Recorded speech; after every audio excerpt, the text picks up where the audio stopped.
This is CBC Winnipeg News.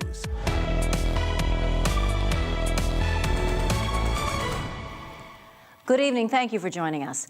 Winnipeg police say a confrontation over a pair of sneakers led to a machete attack at one of the city's most popular shopping centres, Polo Park.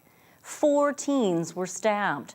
A 14-year-old has serious injuries. Police call the attack alarming and say violence involving teens is happening too often. CBC's Brittany Greenslade reports. As people were starting to close up shop and get ready to go home for the night Friday, a fight broke out inside Polo Park Mall, an incident between young teens that turned violent. Constable Jason Mikulishin says a 14-year-old was at the mall with friends when a 16-year-old demanded his running shoes. When he refused, Mikulishin says the suspect took out a machete and stabbed him. No relationship. Important question, a concerning question, because now we're talking about a random incident, and it does appear, bottom line is, over a pair of shoes. You know, a large knife, injuries over a pair of runners, essentially. Really, really sad. Police say his 3 friends stepped in, but all ended up injured. The 2 14-year-olds required emergency tourniquets at the scene to stop significant bleeding. Mikulishin says it was a random attack. We should all still be very, very concerned about why these individuals or why these young people are making such extreme decisions for so little. Willing to take such a big risk for so little. Police say the 16-year-old is facing a string of charges, including assault with a weapon. He was also recently charged in connection to a series of violent pizza delivery robberies and stabbings. It's brutal to be reporting on serious incidents. We're not just talking about shoplifting or some minor offenses. I know in the past we've reported on some very violent offenses involving young people. And I hope that we're not just all sitting back because this is now becoming a normal thing. We all should be alarmed. The suspect was arrested about an hour after the incident. Police say if you find yourself in a similar situation, don't engage. Rather, scream, run, and alert others. Brittany Greenslade, CBC News, Winnipeg. You likely know the slogan saying Steinbach is worth the trip. That ad reflected the number of car dealerships there are in the city.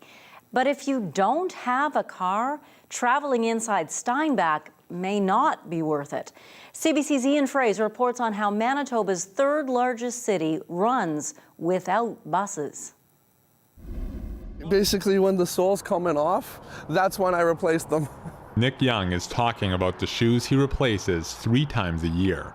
He either walks to work or from work, because in Steinbach, there's no bus. The transportation puts a limit on the things that I can do with my son and the things that I can do even on my own. His walks take 40 minutes. Young cannot walk both ways because it's too exhausting after standing all day as a gas jockey. He cannot take a taxi both ways because it's too expensive. I wish there was something I can do, but I can't. And then it goes into the feeling discouraged. In 2006, a study called Steinbach well-positioned for public transit. Since then, the automobile city has grown to 18,000 people. Smaller centers like Thompson and Selkirk have transit, but still, there's no buses in Steinbach. Gabe Bowes is part of a group trying to change that. The issue is we don't have it. The basic question is, why don't we have it? The Southeast Equity Coalition put out a survey asking people if they'd use transit. Bowes expects the survey's results to be telling. There's people within our communities that can't maintain a job because they can't get to work on a regular basis. We had a story of a young woman from Blumenort who walked from Blumenort to Steinbach every day, all year, to work a minimum wage job because she was so determined she wasn't going to go on EIA. Steinbach Mayor Earl Funk says transit will be part of his growing city eventually. He wants it to be viable first. There's just so many challenges with smaller urban centers with density. It's just so expensive when you don't have the density. The rural areas outside Steinbach used to be serviced by a private transportation company. The arm of Piney is studying the feasibility of bringing some form of transit back. Victoria O'Malley would take a bus if she could. She lives in Kleefeld, 14 kilometers away from Steinbach. She had a vehicle, but then her husband changed jobs and now he uses it. And instantly it was just like this big weight, because it's like all of a sudden I'm thinking all the things, you know, that I can't go to.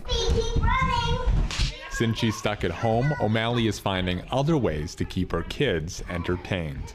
Ian Fraze, CBC News, Kleefeld, Manitoba.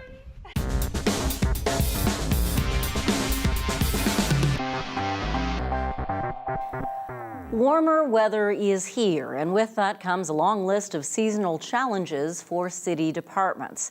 To tell us more about how city workers are dealing with these challenges, we're joined by CBC's Cameron McLean live in our newsroom. Cam, you were at the Public Works Committee today. What did we hear from Winnipeg Transit? Transit Director Greg Iwankiw told the committee the service won't reach its goal of increasing service levels this summer. Right now, the transit service is running at 6% below pre-pandemic levels. The budget set a target of getting that down to 3% this summer, but transit can't hire enough drivers to do that. There's also the challenge of providing service for special summer events. We're providing service for Bomber Games, Red River X, Folk Festival, and we've also got the World Police and Fire Games this year as well. So we rely on overtime. We rely on overtime now to get our service out, and certainly we'll be relying on overtime for those special events as well. Iwankiw also says the service might not meet its goal of restoring full service by the end of this year. So what is the city going to do if transit can't meet those goals?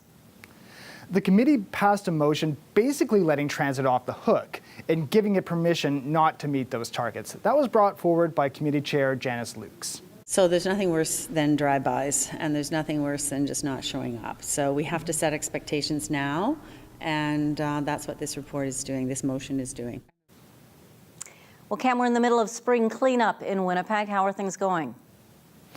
If you walk or bike in this spring, you've probably encountered sidewalks and paths that are covered in dirt. Lukes wants to make active transportation routes a higher priority during spring cleanup. That would mean some of the streets not getting done as fast, but prioritizing the active transportation network for the vulnerable road users, because it's much more hazardous if you wipe out on gravel, on a bike, or walking, or on a mobility device than it is in a vehicle. Public Works Director Jim Berezowski told the committee part of the issue is sidewalks are sanded more during the winter. He says one challenge to clearing the sidewalks would be pushing more sand onto boulevards in residential areas. A report on the proposal is expected in about 6 months. Janet? Thank you for this, Cameron.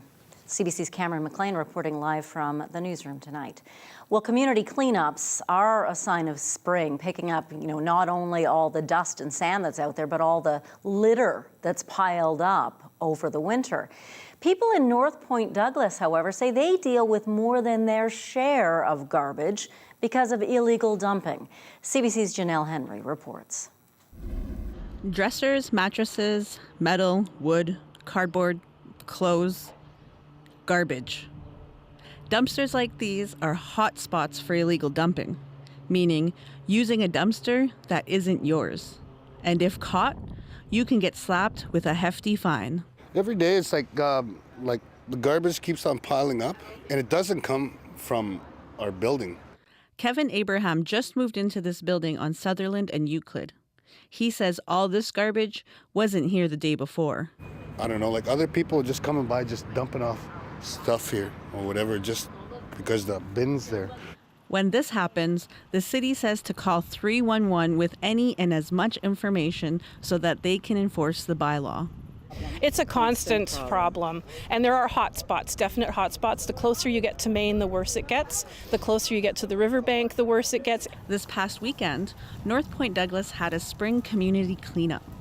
Catherine Flynn helped organize the event.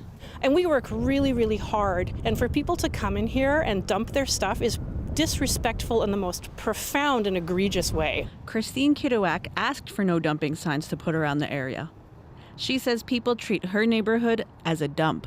Everything from roofing materials to flooring to concrete to foundation pieces, and it happens usually at nighttime. We don't have cameras presently there. We're working on that, where people know that they can come and do this without being fined. The city says in the past 3 years, 2 people were fined for illegal dumping. Longtime community advocate Sal Burrows says some people just don't want to pay to get rid of their trash. And they think they can come along the river and dump stuff. And we tell people if you can get the license plates number, the city will follow up on it. In the last 3 years, the city says they've gotten 161 illegal dumping complaints. Janelle Henry, CBC News, Winnipeg.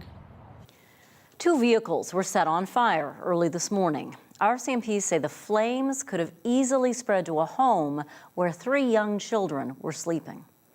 Firefighters were called to Liss Road in the RM of St. Andrews around 4 a.m. Police say 2 people poured a liquid accelerant on 2 vehicles parked in the driveway of a home, while inside, the family slept. One of the vehicles was destroyed. Police are asking anyone with information to call investigators. Manitoba's provincial election is 5 months away, and yet already 2 of the parties are running attack ads.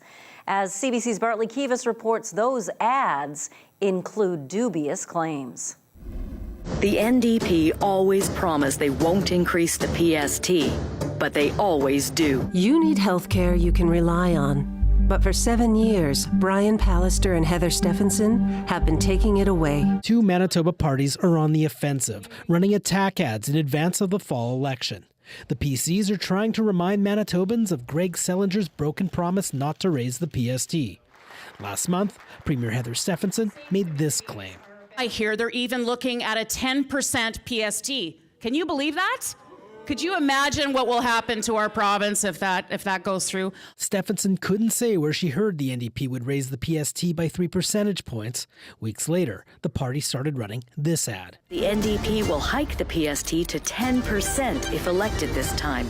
Stephenson insists this isn't a fabrication. She says her party's just costing out NDP promises to date. I'm not making anything up. If you look at, have they costed? What it will cost to all of, for all of the promises that they're making for the next election. They've only just started. Okay, there's going to be more. The NDP, meanwhile, are running an attack ad focused on the PC's health record. The PCs have fired nurses and caused chaos for frontline staff. The NDP says what they call firings in their ad were actually layoffs that took place when healthcare was restructured. Regardless, Liberal leader Dougald Lamont called both the NDP and PC ads unethical. If you're running election ads at all, they should be paid for by political parties, not by the government or by the public. That's a problem. The governing Tories say they're just keeping voters informed. We feel that Manitobans should have all the facts in front of them when they go to make that decision in October. Madam Speaker, that's why we've invested some money in advertising. We're bound to see more attacks before this election's over. Manitobans are slated to vote on October 3rd. Bartley Kivas, CBC News, Winnipeg. NDP leader Wab Kinew says his party would not make major changes to the education property tax rebate if elected. Getting rid of that tax is a signature pledge of the PC government. But Kinew says an NDP government would make some changes. He says out-of-province billionaires and their companies would stop getting rebates. I don't think you'll see us do anything dramatically different, except when it comes to billionaires outside of the province. For us, for anyone in Manitoba who's been paying for these expensive grocery bills during this period of inflation, to hear that the PC government has given $300,000 to Galen Weston's company, to hear that some of the richest people in the world have been getting $100,000 checks from this PC government, while Manitobans are tightening their belts, we're calling out that that's the wrong approach. Kinew says he'll offer more details closer to this fall's election. The NDP hasn't said if it will continue to phase out the tax, as the Tories have promised to do. The family of a 24-year-old woman who died in a Winnipeg car crash unveiled a memorial bench to honor her on Saturday. Jordan Reimer died after a two-vehicle collision involving an alleged impaired driver in Transcona during the early morning hours of May 1st last year. The memorial bench, which is inscribed with a picture of Jordan, is placed along the Transcona Trail at the corner of Hoka Street and McMeans Avenue. That's a spot Jordan visited often, and as you'll see, it's now a place people can go to remember her. Our family would like to really thank everybody for coming today. It means so much to us to see all the love and support for Jordan.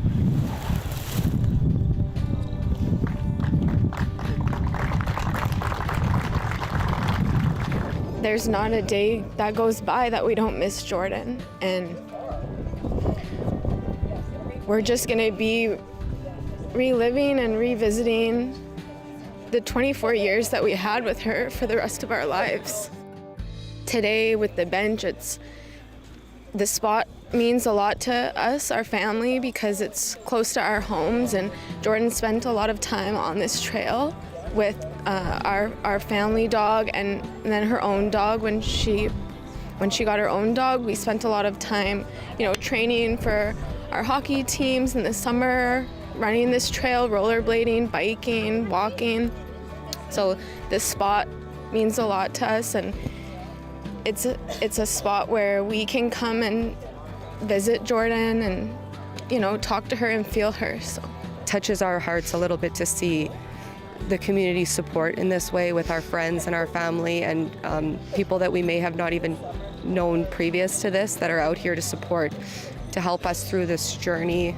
We want everybody to remember Jordan for the beautiful, kind, loving person that she is, and we want everybody that wants to come by and walk the path and think about the girls to visit Jordan and to talk to Jordan. This is for you, Jordan. We love you, and we will be with you again.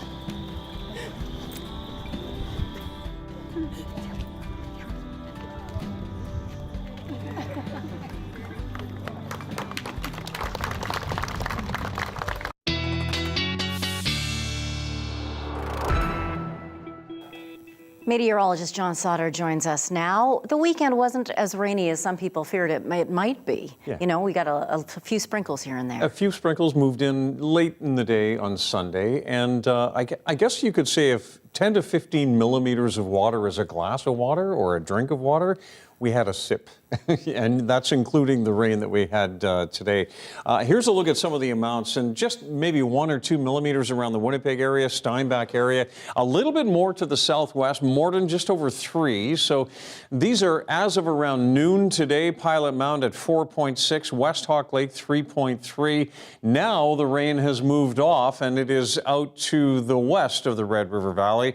And going forward, we don't have a whole lot more here, maybe a few more sprinkles tonight. 1 to 2 millimeters, 3 in the next 24 hours up around Swan River. And back behind me over in Dryden, 4 millimeters. Now this says 1 in Fort Francis, but we could see some thunderstorm activity tonight. And underneath those thunderstorms, 10 to 20 millimeters is certainly possible around Fort Francis. So satellite radar. Now the center of the low is to the south of us. Circulation around that low in the northern hemisphere here is counterclockwise. So over the last few days, our general winds and general flow have been from east to west. We don't often see a lot of that, but out near Brandon, Dauphin, Riding Mountain area, still getting a few rain showers tonight. Right now here in Winnipeg, we've got a couple of sprinkles out at the airport or just cloudy skies. East winds at 11, and that 12, that's the best we did today. Forecast high was a 13 degrees, didn't quite get there. So a few showers still around, but they are dissipating, weakening. Into the morning hours, we could see some fog, patchy fog tonight into tomorrow morning because winds will really lighten up. So once that dissipates, the afternoon brings a sun-cloud mix, and just a slight chance of showers. Some slight, I mean, that is about 30% or so. And then on into Wednesday, it is a brighter day. Any rain we see will stay to the north of Winnipeg, Interlake, and out to the east side of the province. I think lots of sunshine Wednesday. Great day to be outside. Temperatures back into the mid-20s for Wednesday and light winds, so should be a really nice day. Similar for Thursday, but then we bring in a chance of showers again. Look at these visibility forecasts into 7 a.m. Pretty low here in Winnipeg and east of the Red River Valley. We could see some pretty low visibilities as well. So again, patchy fog tonight, but it really dissipates quite early in the day. 7 degrees is the low. Light winds, that'll help the fog to form. And then if you're up early enough in the morning, some patchy fog, 9 degrees, and an afternoon temperature of 20 with a sun cloud mix and a chance of showers. Very slight winds, 15 to 20 out of the south. And then in the long range, we are staying with the mid-20s, and we could see a couple of showers on Thursday afternoon. Looks like a more organized system for late Friday and Saturday. I'll show you the weekend forecast, Janet, when I come back in just a few minutes. Thanks very much. Neat to see those 25s and 26s, John. It's wow. Nice. Yeah. Thanks. Right after Britain's big party, people in England are now being encouraged to help thy neighbour with countrywide volunteering efforts and plenty of royal appearances. The story after the break.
It's a holiday in the United Kingdom today as coronation festivities continue across the country.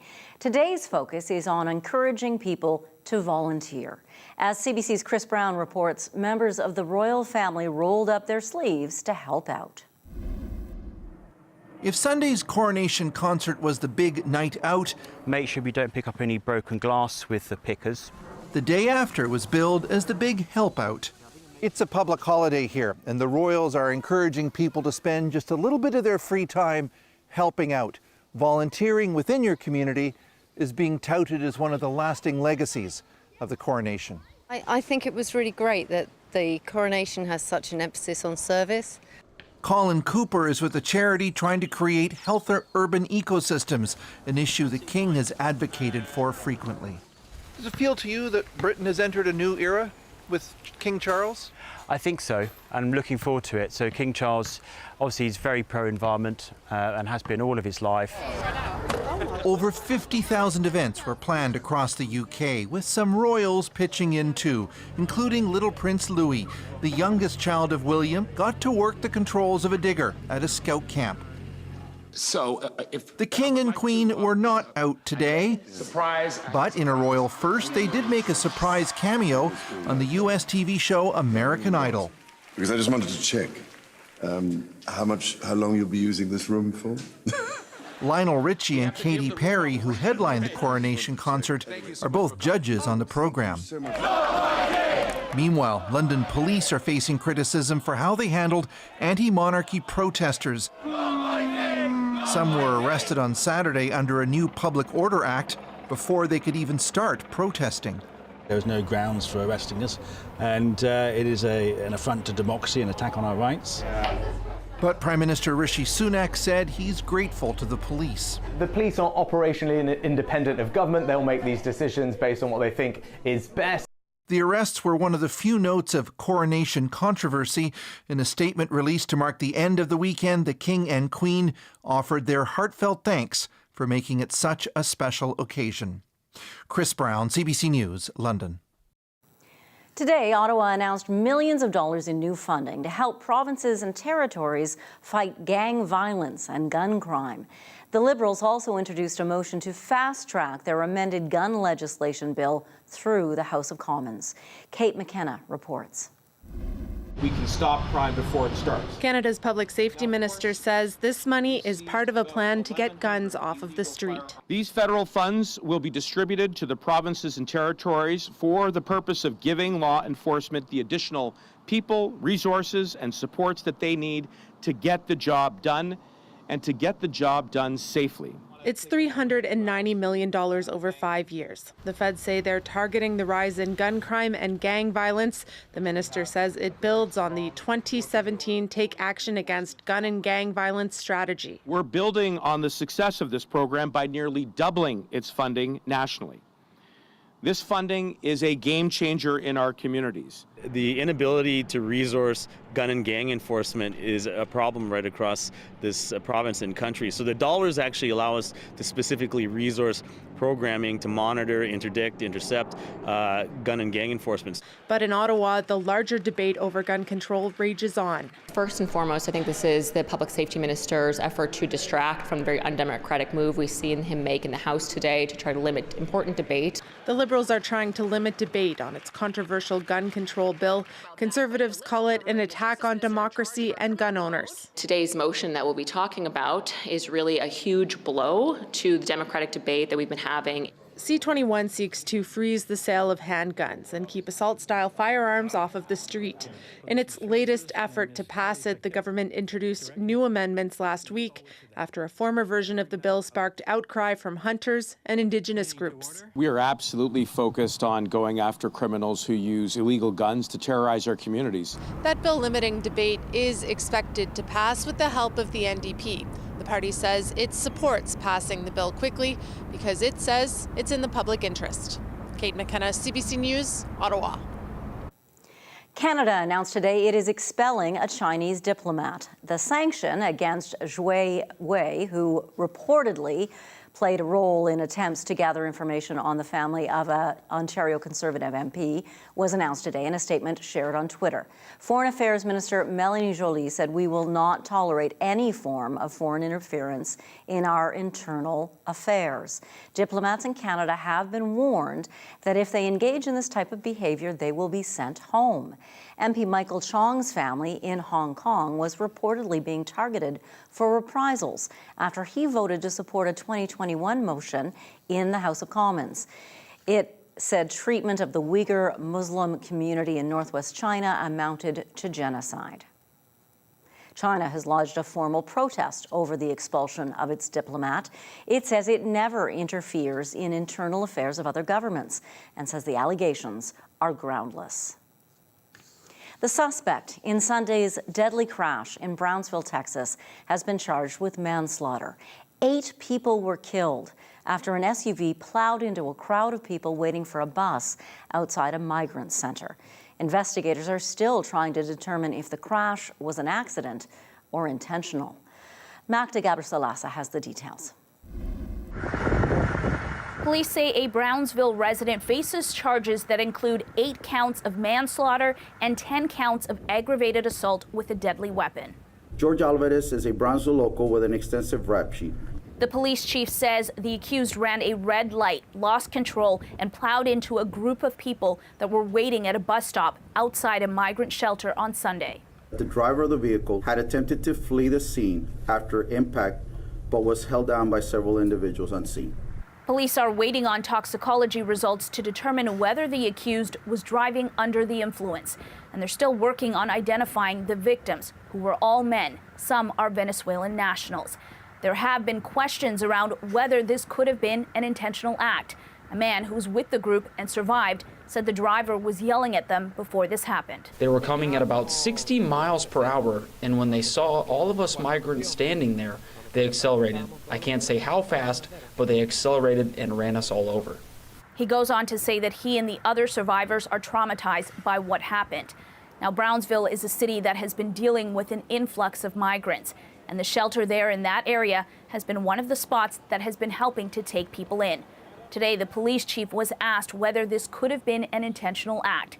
He said that hasn't been ruled out, and the investigation continues into what happened, and that it's possible that more charges could be laid. Magda Gabrisalasa, CBC News, Washington. The mayor of Kyiv says Ukraine shot down 36 deadly Russian drones fired at the city, but the resulting debris hit some apartments and caused injuries. Right now we're in the apartment, one of the buildings. 5 people was taking injuries, 2 people right now in hospitals, but nobody is died. It's very important.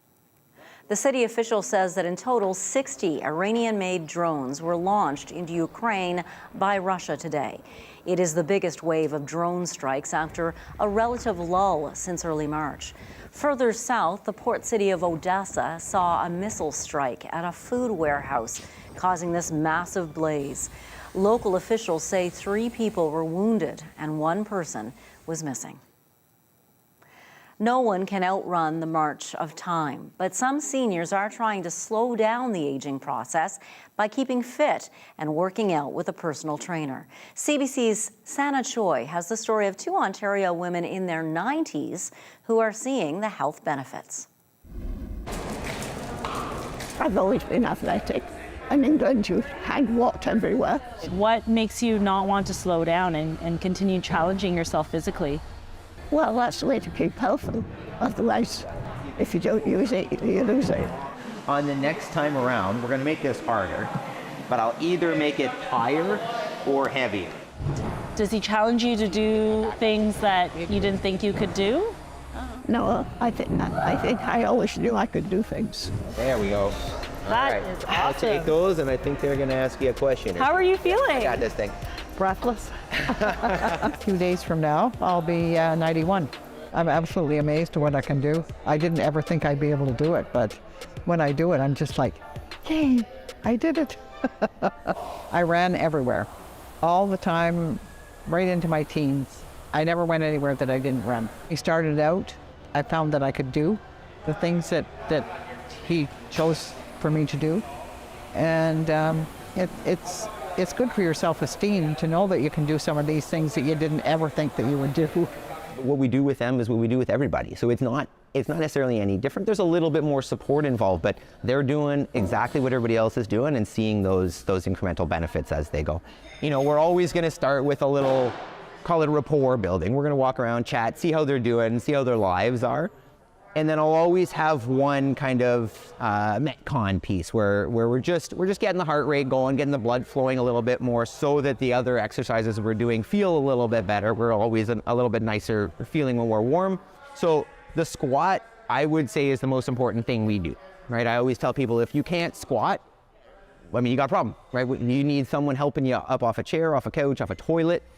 So that's kind of our primary one. So we're squatting almost every time we're here, because that capacity is necessary for life. I care what you do in here, but I care more about how it carries over outside of here. So if they're able to come to me and say, hey, I'm able to do this task that I wasn't able to do a little while ago, or that is becoming challenging and now it's easier, that's what it's all about. Doesn't matter what age you are, don't stop walking.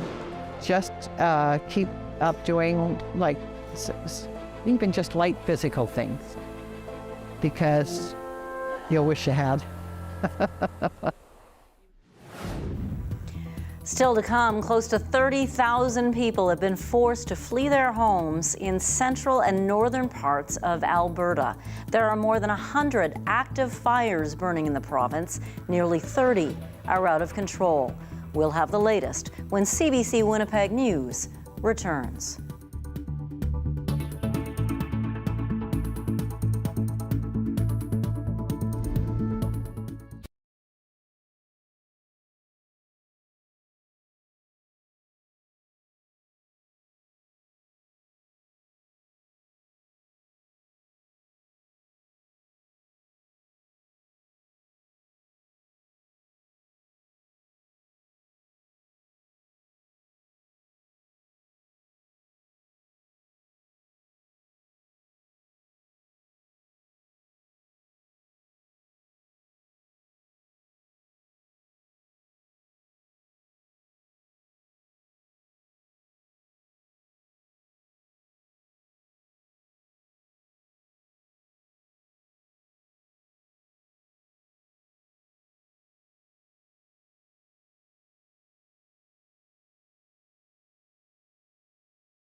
Alberta's Premier, Danielle Smith, has asked for federal help to deal with more than 100 wildfires that are burning in that province.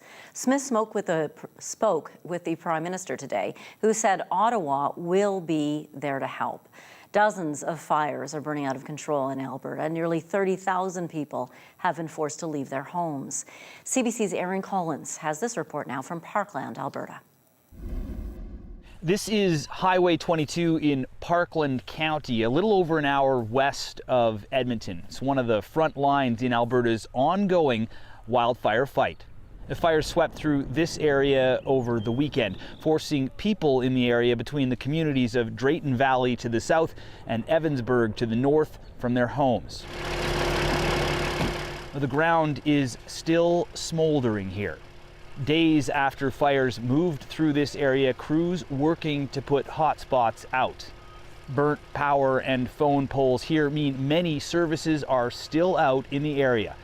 Some residents still unable to return home, others already dealing with loss. Just about, I'd say, the entire quarter of trees and land is burnt. One of the houses is completely leveled. The exterior of the other house is damaged substantially. A lot of vehicle loss, a lot of livestock loss, immeasurable precious items. More than 100 wildfires are burning out of control across the province. That is the bad news. The good news, it's raining today in this part of Alberta. But officials warn that it likely won't be enough to put these wildfires out for good. We have some light showers for the next 2 days, and that will start drying out over Wednesday and Thursday, and we'll see hot temperatures again, and our fire risk goes right back up again. So this is a bit of a reprieve, but it's certainly not the amount of moisture we need. We need several days of rain, so the precip is not going to put this fire out. Cooler, damp weather is expected to continue in this area for the next couple of days. Crews here hope to use that time to get the existing fires under control. But they're going to have to work quickly. Warm, dry weather is forecast for the weekend. Perfect conditions to fan the flames of existing fires and potentially spark new ones. Aaron Collins, CBC News, Parkland County, Alberta. Well, let's hope new fires do not spark up. Manitoba is getting ready to send firefighters and equipment to Alberta, by the way, to help fight those wildfires. Our province is sending 2 water bombers, aircraft to help guide those water bombers, and 9 crew members.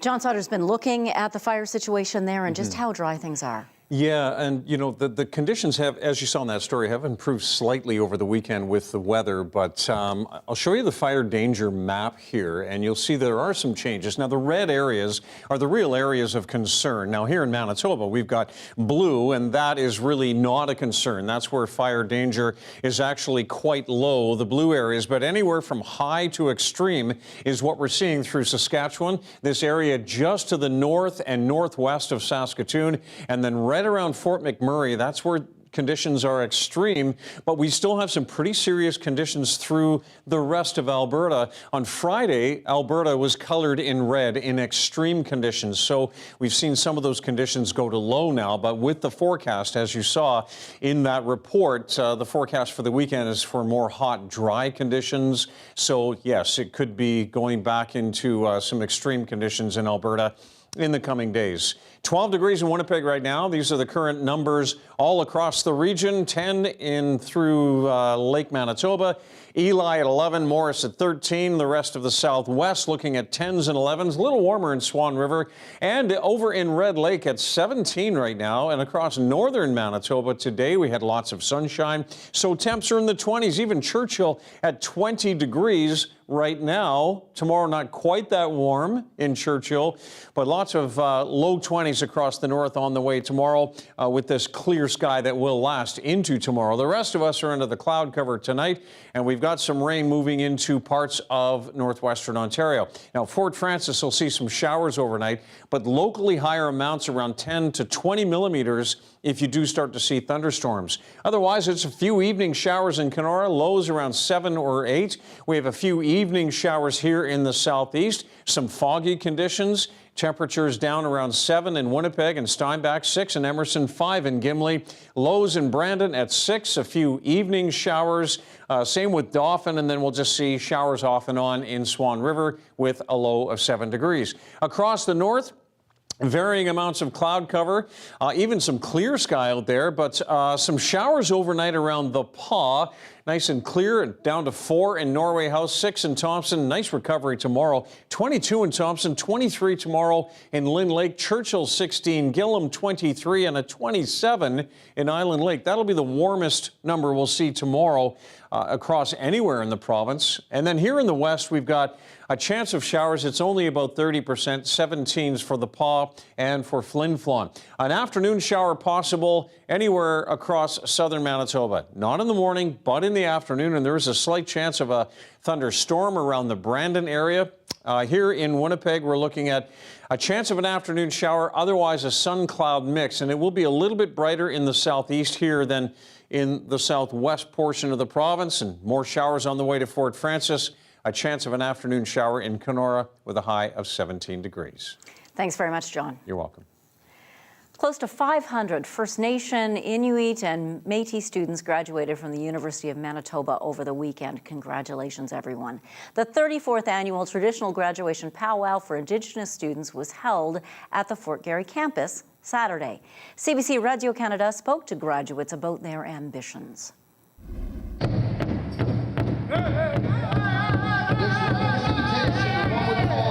Yeah, I'm really proud to be here today, to be spending time with my family and to celebrate in a way that is a way that Indigenous peoples, First Nations people, we celebrate. And I think it's proof that as Indigenous peoples, we're still here and we're thriving.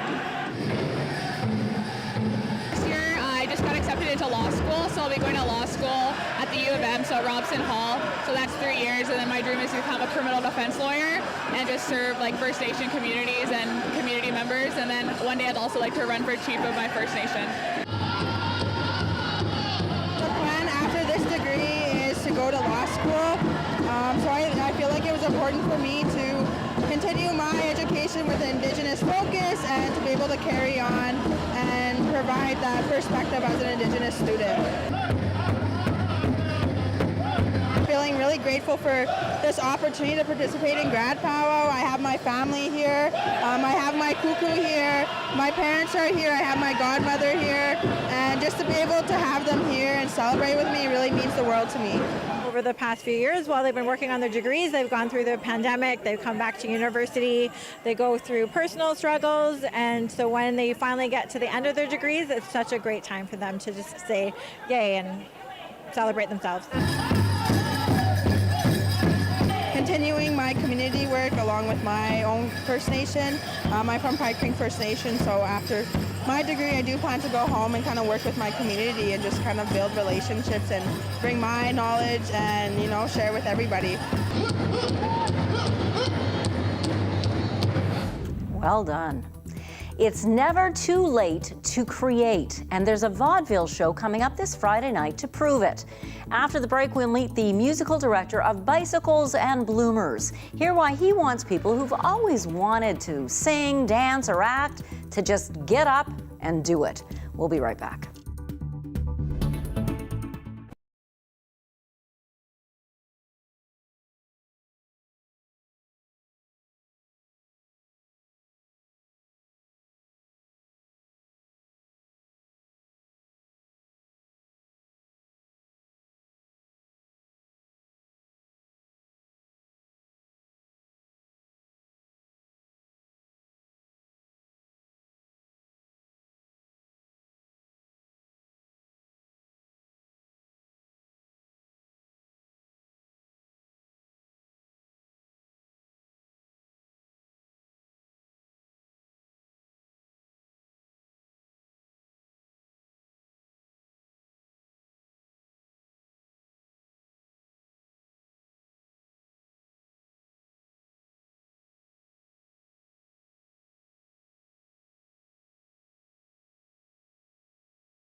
We often hear of arts or performance camps offered for children. Tonight, we focus on one tailored to retirees. For the last several weeks, it's been run out of the Crescent Arts Centre by pianist, composer, and musical director Grant Simpson, who joins us now. Hi, Grant. Hi, Janet. So why work with seniors? What's the attraction there? I spent a lot of my career, as a lot of musicians did, doing different projects with kids because and especially when my kids were growing up, of course, we were, you tend to do a lot more. And so a lot of the programs I did were to do with kids over the years. And when I moved to Winnipeg, I just said my new goal is I want to see what I can create that'll get seniors creating.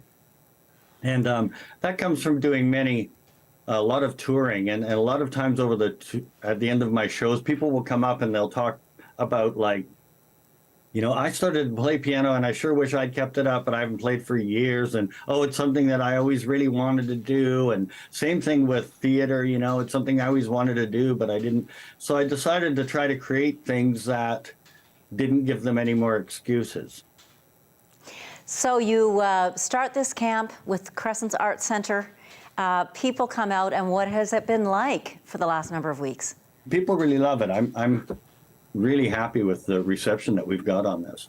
I did a one-man show a few years ago called Bicycles to Bloomers and Bicycles and Bloomers. And one of the things that I discovered that I really loved about the story was how the bicycle emancipated so many women at the time.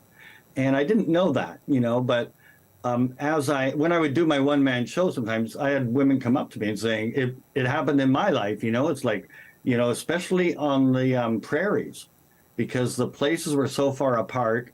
And before bicycles, they had to figure out what to, get the horse ready and do all that. And it just wasn't as accessible. And apparently once bicycle came, all these neighbors would visit each other. And women love being able to have that freedom to just get on the bike and go. And so that part of the story really fascinated me. And so I threw that at the group, and they all loved the story. And there's so much more history I found out that's really wonderful history. And so everybody sort of grabbed onto what they like and began shaping it into a little vignette or scene of some kind. And that production, you will present this Friday night at 7 at the Crescent Fort Rouge United Church. That's right. Why do you think it's important for seniors to continue creating? I think that it's something that we lose if we're not careful. If we don't consciously make the effort to go out, especially creating for fun and having fun with other people and creating things together as a group, we kind of start to lose the opportunities as we get older a lot of times, I find. And so this camp has brought a lot of people together just having fun creating. Sounds good to me. Grant Simpson, thank you so much. Thank you, Janet, very much. John's 7-day forecast and your daily lift are still to come on CBC Winnipeg News.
Well, it looks like we're back into the 20s tomorrow. 25 on Wednesday. Should be a really nice day. But tomorrow and Thursday, a slight chance of a shower.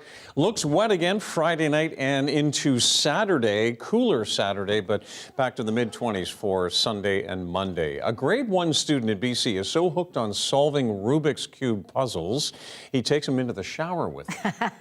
His mom says he is always trying to get faster. Here's your daily lift.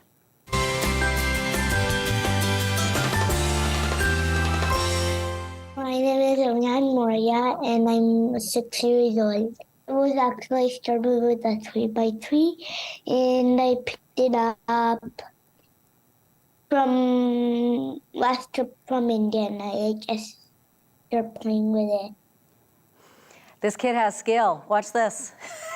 He can solve any 3x3, or I didn't even know they existed, the mini 2x2 Rubik's Cubes with super speed. Okay, that's sped up. That's not, you know. He takes the cubes everywhere, including, yes, the shower. And since his mom realized he has talent, she's been encouraging him to look for competitions. How fast is he? Meteorologist John Sauder. How fast is he? He can solve a 3x3 cube, those are the normal ones, in 90 seconds. 90 seconds. A 2x2 in 29 seconds. Now, considering he's in grade 1, what, Yeah. 6 years old? Yeah. It's pretty See, good. I can do it too, but I need colored stickers to change the Right, colors. that's why you would take them in the shower, hoping Yeah. they'd steam off. Exactly. Right, and you can move them around. See you tomorrow. Good night.